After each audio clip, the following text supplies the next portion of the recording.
Chaque année, 2,767 milliards de personnes sont concernées par la rareté de l'eau au moins un mois par an. À l'échelle mondiale, 92% de l'eau est utilisée pour l'agriculture. La rareté de l'eau? Le volume de l'eau n'a pas vraiment changé depuis des millions d'années. En fait, ils veulent dire la rareté de l'eau potable. Parce que oui, de l'eau salée, il y en a un paquet, les mers et les océans. L'eau douce, il y en a aussi énormément, rivières, lacs, fleuves, flaques, pluie, glace. Mais grâce à nous, ça ne veut pas dire qu'elle est potable. Bien souvent, elle grouille de produits chimiques et d'autres joyeusetés dont nous sommes responsables. Plastique, caoutchouc, métal, verre, etc. Tous nos produits de consommation en fait.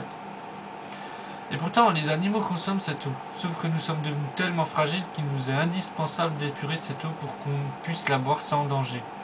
Les autres peuvent bien crever en confondant un plastique à une méduse ou mourir intoxiqués tant ils auront ingéré de particules, ça on s'en fout. Mais pire encore, comme tout le reste, notre gestion de l'eau est catastrophique.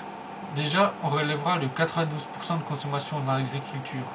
Cela prouve que cette agriculture monoculture et à grande échelle est un échec cuisant qui engendre plus de gaspillage que de bénéfices. Mais ça a déjà été démontré à plusieurs reprises. Il suffit de s'informer pour réaliser la bêtise des politiques et des agriculteurs qui continuent dans cette voie sans issue. Évidemment, les premiers à blâmer sont les industries chimiques, mais eux n'ont fait que de suivre le principe du capitalisme, et si personne ne s'oppose à leurs pratiques, ils vont logiquement continuer. Bref, ce n'est pas là où je voulais en venir. Mais en passant, il est toujours bon de le rappeler. L'eau donc. 92% de l'eau utilisée est utilisée en agriculture. Mais vous savez quoi? Nous sommes stupides. Mais vraiment. Avez-vous déjà regardé l'eau utilisée dans les champs? Elle provient du robinet, pour faire simple. Et c'est donc potable. Oui, oui. Idem pour l'eau des chiottes, du lavabo, du tuyau d'arrosage, etc. Et pourtant, nous ne la consommons pas. L'eau des chiottes est particulièrement révélateur du gaspillage qu'on fait de l'eau traitée, qu'on a au préalable détournée. Donc, je résume. On détourne de l'eau, saccageant des écosystèmes entiers. On traite cette eau parce qu'on l'a polluée pour la re-rendre potable, et on utilise l'eau pour envoyer nos déjections. Alors oui, je caricature un peu. On utilise quand même l'eau potable pour notre consommation, mais très peu, sur tout le volume. Trop peu. Pourquoi ne pas instaurer un système de 2 conduites d'eau, l'une potable, l'autre non traitée, ou au minimum, pour limiter les coûts et le gaspillage? A noter que le réseau d'eau potable est une passoire.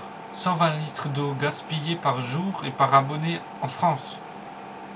Notons aussi que le mois dernier, notre ministère de la Santé a décidé de multiplier par 5 la concentration maximale autorisée pour les pesticides dans l'eau du robinet. Bah oui, il y en a tellement que ça devient vraiment trop cher de bien la traiter.